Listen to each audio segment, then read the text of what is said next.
ጓደኛ ነሽ ብዬ አምኜሽ ነበር። እውነት ዛሬ በጣም ስለከፋኝ ግን አንቺ በጣም ባለጌ ሰው ነሽ። እውነት በቃ ያመናችሁ ሰው አይክዳችሁ። የእውነት እምነት በቃ እንደዚህ ነው የሚያደርገው። የእምነት መጨረሻ ለቅሶ ነው።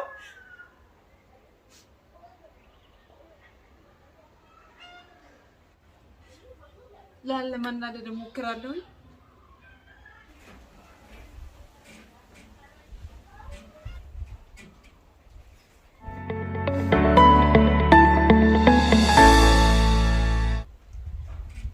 አሰላሙ አለይኩም ወራህመቱላሂ ወበረካቱ። ውድ ቤተሰቦቼ እንዴት ናችሁ? ደህና ናችሁ ወይ? በያላችሁበት ሰላማችሁ ይብዛ። የእውነት እንግዲህ ማለት ነው ዛሬ በጣም ያስከፋኝንና የተበሳጨሁበትን ነገር ላካፍላችሁ ነው የመጣሁት። በቃ እንዴት እውነት በጣም የተናደድኩት በጣም ነው የከፋኝ። እኔ እንደዚህ አይነት ቪዲዮ ሰርቼ አላውቅም ከዚህ በፊት እና ምንድነው አሁን በቃ ነርቨስ ነኝ እና ማለት ነው እኔ የዛሬ አመት አካባቢ ነው የመጣሁት ወደዚህ ወደ ኢትዮጵያና የመጣሁበት ሰዓት ላይ ነገሮች ሳይመቻቹ ሊቀርቶ በጣም በፍጥነት ነበር የወጣሁትና በወጣሁበት ሰዓት ላይ እንግዲህ እኔ ገዝቼ ያስቀመጥኳቸው እቃዎች ነበሩ። በጣም ውድ እቃዎች የምሰራበት እቃዎች ማለት ነው። እና እኔ ስመጣ ከሰንዓ ሙሉ የቤት እቃዬን ሙሉ በሙሉ ትቼ ነው የመጣሁት። እና ደግሞ የምሰራበትን እቃዎች እየገዛሁኝ ያሳጠራቀማቸው የነበሩ ለረጅም ጊዜ በጣም በውድ የገዛኋቸው የፀጉር ቤት እቃዎች ናቸው። የፀጉር ቤት እቃዎች እነ ፓለስትር አሉ፣ እነ ስቲሹዋር፣ በጣም ብዙ የፀጉር ቤት እቃዎች እና ማለት ነው በአስቸኳይ እኔ ኢትዮጵያ መምጣት ነበረብኝ ለሶስት ወር ቪዛ ብዬ ማለት ነው። በ3 ወር ቪዛ ብቻ ትኬት ቆርጬ መጣሁኝ ማለት ነው። የ3 ወር ቪዛ ብቻ ነበረኝ እናም መጣሁኝ። እዚህ እንደመጣሁኝ እኔ እዚህ ጋር ደግሞ ያሰብኳቸው ቤተሰብ ጋር ምናምን ተገናኘሁኝ። ያሰብኳቸው ነገሮች አልሆኑም። እኔ ቶሎ መለሳለሁኝ እቃዎቼን እንደገና በድጋሚ ይዤ እሄዳለሁኝ። እንደውም ሌላ ስራ ጀምራለሁ ብዬ ነበር ያሰብኩት እና እኔ ያሰብኩት ሳይሆን አላህ የፈቀደው ሆነና መመለስ አልቻልኩም በዛ ሰዓት ላይ ማለት ነው። ከዛም የሆነው ነገር ምንድነው እኔ እቃዬን የቤት ኪራይ ከፍዬ እቃዎቼን ገዛሁትን እቃ የሙሉ የቤት እቃዬን አስቀምጬ ነው የመጣሁት። እሱም ታውቃላችሁ እኔ ከመጨረሻ ጊዜ ከማን ጋር እየኖርኩኝ እንደነበረ ብዙ ቪዲዮዎች ሰርቻለሁ። እናም ነገሮች አልተሳኩልኝም፣ አልተመለስኩም። ሳልመለስ ቀረሁ። በቃ አልሆነም። ስለዚህ የቤት ኪራይን መክፈሌን ግን አላቆምኩም። የቤት ኪራይ እየከፈልኩኝ ነበር። ከዛም አልፎ ተርፎ ነገሮች መመለስ አይነት ነገር አይደለም። ያ 3 ወር ቪዛውን ተቃጠለ፣ አለቀ። የመኖሪያ ፍቃድ ግን ነበረኝ። በቃ እሱም ዛሬ ነገ እያልኩኝ ብቻ እኔ እዚህ መጥተህ ተሳካልኝ ነገር ስለነበሩ መመለስ አልቻልኩም። ኢቃማዬም አለቀ። ስለዚህ እኔ አሁን ላይ የምመለስበት መንገድ የለም ወደ ሰንዓ። ስለዚህ መሲን እቃዬን እንድትልክልኝ በተደጋጋሚ እየደወልኩኝ ጠይቃታለሁ። መሲ እቃዎቼን በተለይ የገዛኋቸው እቃዎች በውድ እንደሆኑ በደንብ ታውቃለች። እሷ በደንብ ታውቃለች። ነገሮች ባይሳኩልኝ እንኳን የራሴን ፀጉር ቤት ከፍታለሁ ወይም ደግሞ አገሬ ላይ ልኬ እነዚህ እቃዎች ለኔ ወደፊት የሚጠቅሙኝ ናቸው ብዬ በብዙ ብር እንደምገዛቸው በደንብ ታውቃለች። በደንብ አይታለች። ከዛም እቃዎችን በቃ ሽጠሽ ወይም ደግሞ እቃዎችን እኔ ነጋዴዎችን እልካለሁ እቃዎቼ የገዛኋቸውን እቃዎች የፀጉር ቤት እቃዎች እንዲላኩልኝ ነው ያልኩት። መጀመሪያ ላይ እሺ ለምን እንዴት አትመጭም እመጣለሁ ብለሽኝ ሄደሽ ምናምን አለች። በቃ መምጣት እኔ አልቻልኩም። በቃ ነገሮች አልተመቻቹም። አለመሄድ መብቴ ነው እስከ ከፈልኩኝ ድረስ አይደለ እንዴ? ከዛም በተደጋጋሚ ስደውል ስልኬን ትዘጋብኛለች። በኢሞም በቴሌግራም ምንም ላገኛት አልቻልኩም። ቀጥታ ራሱ ስልክ መደወል ሁሉ ጊዜ ነው ስልክ መደውለው። ስልኬ ላይ ጆሮዬ ላይ ስልክ ትዘጋለች። መሲ እቃዎቼን እኔ እንዲላኩልኝ እፈልጋለሁ። ቤቱንም እንደውም እለቃለሁ፣ እቃዎቼን አስወጣለሁ ምናምን አልኳት ማለት ነው። የመጀመሪያ ሰሞን በቃ እንደውም እኔ ምክንያቱም እኔ መሲ እኔ እንደህቴ ማየት ልጅ እኮ ነች። እንዴት እንደዚህ እኔ ታረጋለች ብዬ የማላስባት ሰው ነች። ግን እየጠየኩ ያለሁት የራሴ የሆነ ነገር እቃዎቼን ነው እየጠየኩ ያለሁት። በጣም በብዙ ብር የገዛሁትን እቃዬን ነው እየጠየኩ ያለሁት አይደል እንዴ? በተደጋጋሚ ላገኛት ሞክሬያለሁ። ይሄው ከመጣሁኝ እኔ 1 አመት ከመጣሁኝ ከ3 ወር በኋላ ጀምሮ ነው መሲን ለማግኘት እኔ ያላደረኩት ነገር የለም። ስደውል ትዘጋብኛለች። መጨረሻ ላይ ከሁሉም ቦታ ላይ ብሎክ አድርጋኛለች። ከዋትስአፕ ከምናምን እንዳለ ምንም ላገኛት አልችልም፣ ብሎክ አድርጋኛለች። ስለዚህ ነገሩ ከአቅሜ በላይ ስለሆነ ነው በቪዲዮ የመጣሁት። መሲ እቃዎችን ትመልሻለሽ። ስለዚህ እኔ አምኛት አብሬያት እየበላሁ እየጠጣሁ እኔ መሲ ማለት ለኔ በቃ እህትም ከእህትም በላይ ነበረች። ከሃዲ ትሆናለች ብዬ ግን በፍጹም አስቤያት ማላቅ ሰው ነች። ምክንያቱም አብረን ነው እየኖርን የነበረው። እኔ እነሱ ባልና መሲና ባሏ ልጆቿ ናቸው የሚኖሩት። ከዛ ውስጥ አንድ ክፍል ተከራይቼ ነው ስኖር የነበረው። እኔ ምንም እኔ እሷ ጋር ስኖር ለ2 አመታት ያክል ከዛም በላይ አብረን ኑረናል። እኔና እሷ አንድ ቀን ተጣልተን አናውቅም። ምክንያቱም እኔ ሰላማዊ ሰው ነኝ። እኔ ምንም ሰላምን የምፈልግ ሰው ነኝ።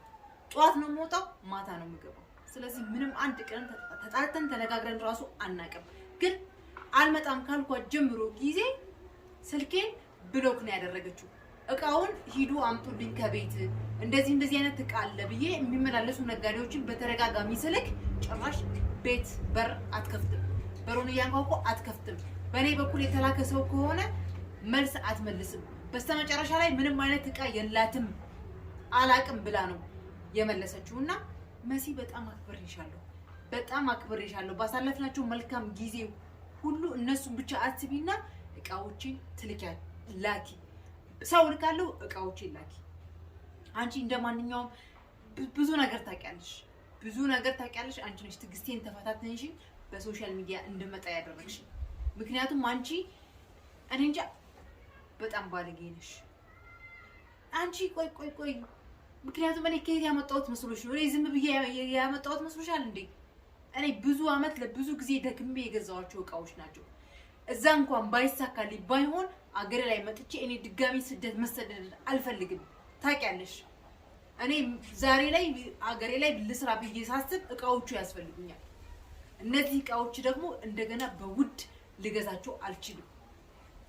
ስለዚህ በገዛ እጄ በገዛ ገንዘቤ በገዛ እቃዬ እኔ እንደገና መልሰሽ የቤቱን እቃ እሺ ውሰጂው፣ እንደፈለግሽ አድርጊው፣ መጅሊስ ቢሆን ቴሌቪዥን ወይ ማንኛውንም ነገር፣ ግን የገዛሁትን ማቴሪያል እቃ መመለስ አለብሽ መሲ፣ መመለስ አለብሽ። አንቺ ስለዘጋሽ እኔ እንደዚህ አይነት ቪዲዮ ሰርቼ አላቅም። ቤተሰቦቼ ግን ነገሩ ከአቅሜ በላይ ነው የሆነው። በቃ እኔ እንጃ እንዴት እንደዚህ ታደርጋለች ብዬ ልገምት። ሲጀመር እንደገና ደግሞ እኔ የቤቱን ክራይ ከፍዬላት እያንዳንዱ ወር ቤት ክራይ እየከፈልኩ ነበር የነበርኩት። እዚህ ራሱ ተቀምጬ እዛ እንዲከፍሉልኝ ብር አስቀምጬ ነው የመጣሁት። ስለዚህ ቆይ አንቺ ምንድነው የምትፈልጊው? ለምንድነው እኔ ጭራሽ ሙሉ ለሙሉ ብሎክ ያደረግሽው?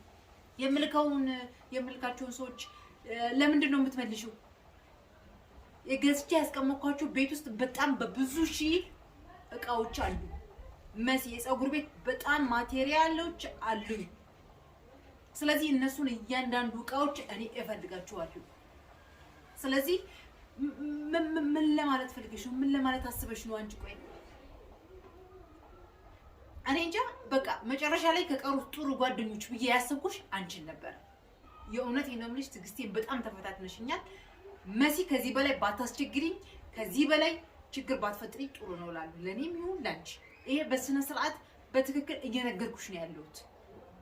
ሩቅ ናት አትመጣም፣ ኢትዮጵያን ያለችው በቃ ሄዳለች ምናምን የሚባል ነገር አስበሽ ከሆነ ተሳስተሻል። ስለዚህ እኔ ለብዙ አመት ሰርቼ እየገዛሁኝ አንድ ባንድ ያጠራቀምኳቸውን እቃዎቼ ትመልሻለሽ። ቆይ ግን ምን አድርገሽው ነው?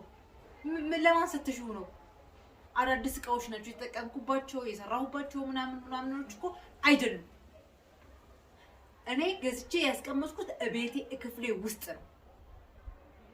አንቺ ቆይ እኔ በጣም በብዙ አረብ ሀገር ላይ የሚኖሩ እህቶች ለሆነ ሰው ብር ልከው ተበሉ፣ እንደዚህ አድርገው አማን አስቀምጠው ተበሉ ምናምን ሲባል በቃ እኔ እንጃ እንዴት ምን እያደረጉ ነው በቃ ብያስብ ነበር። ጭራሽ በራሴ ድረስ እውነት ይሄ በጣም ከባድና አስቀያሚ ነገር ነው። በጣም ያናደደኝና ደግሞ ወደ ዋናው ጉዳይ ስመጣ ወደ ቪዲዮ እንድመጣ ያደረገችኝ ራሷ መሲ ናት። ምክንያቱም ከሁሉም ስልኮቼ ብሎክ አድርጋኛለች። ምክንያቱም ለምን አትነግሪኝም? እቃዎቼ የት ሄዱ? ምንድነው ችግርሽ? ለምን አትናገሪም? በሰላም እቃዎቼን እንድትልኪልኝ ከሌል የሚባል ሰዎች እልካለሁኝ። እቃዎቼን ትልኪልኛለሽ። የኪሎ አስከፍዬ ራሴ እንዲያመጡልኝ አደርጋለሁ። ምክንያቱም ወደ ሰና መመለስን ያውን አልችልም፣ ትቼዋለሁኝ፣ ሐሳቤን ቀየርኩኝ ብዬ ካልኩሽ በኋላ አንቺ ስልኬን ብሎክ ነው ያደረግሽኝ። ብሎክ ጭራሽ ከባልሽ ስልክ ላይ እኔን ብሎክም አድርገሽኛል። ብሎክ እርግጠኛ ነኝ ጁኔዲ ብሎክ አያደርገኝም። ብሎክ ያደርግሽኝ አንቺ ነሽ። ግን ለምን? የገዛ ጋይን ስለጠየቁ ገንዘቤን ስለጠየቁ ነው። በቃ ጓደኝነት በቃ ምንም በቃ ጓደኝነቱም ይቅርብኝ ሲጀመር ማለት ነው። እኔ ጓደኞች ያላችሁኝ መስሎኝ ነበር እንጂ የምኖረው እኔ ጓደኛ ጋር አልነበረም የምኖረው። እውነቱ ይሄ ነው። ግን ይሄም ይሁን እኔ ከዚህ በላይ ፈተና አትፈታተኝኝ መስ አንቺ ነሽ አስገድደሽኝ በቪዲዮ እንድመጣ ያደረግሽኝ። ለምኜሻለሁ፣ አስለምኜሻለሁ፣ ሰው ልክ ያለው እቃዬን እንድትልክልኝ መስ ብዬ በተደጋጋሚ ሰዎች ልክ ያለው። ግን አንቺ ምንድነው ያደረግሽው? ስለ ሳሚያ የምትባል ልጅ አላቅም እቃም የላትም ብለሽ እንዴት እንደዚህ አይነት ነገር ታደርጊያለሽ? ስለዚህ በቤተሰቦቼ ስም ነው የምጠይቅሽ። እያንዳንዷን እቃዬን እፈልጋለሁ። ሰርቼ ላቤን ጠብ አድርጌ ሰርቼ የገዛኋቸው እቃዎች ስለሆኑ እቃዎችን ትመልሻለሽ። የገዛው ሳጠራቀማቸው የነበሩት እቃዎችን ዛሬ በቸገረኝ ጊዜ እኔ መሰደድን ሰው ሀገር ላይ ድጋሚ ሰው ሀገር ሄጄ መሰደድ አልፈልግም ባንቺ የተነሳ። በቃ እቃዎች የት እንዳሉ እንድትነግሪኝ እፈልጋለሁ። እንደውም መጨረሻ ላይ እኔ ምንድነው የሰማሁት? እቃዎቹም የሉም፣ ቤት ውስጥም እቃ የሚባል ነገር የለም፣ ቤቱም ሌላ ሰው ተከራይቷል የሚባል ነገር ነው የሰማሁት። እሺ እንደዛ ስታደርጊ የኔ እቃዎች የት ሄዱ?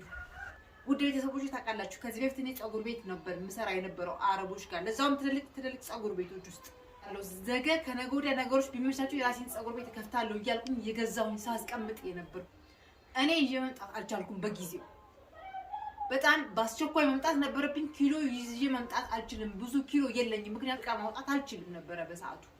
ስለዚህ እቃዎችን አስቀምጬ መጥቼ ቤተሰቦችን አይቼ ተመልሼ እየተመላለስኩኝ እቃዬን ማውጣበትን መንገድ ነበር ሳስብ ነበር።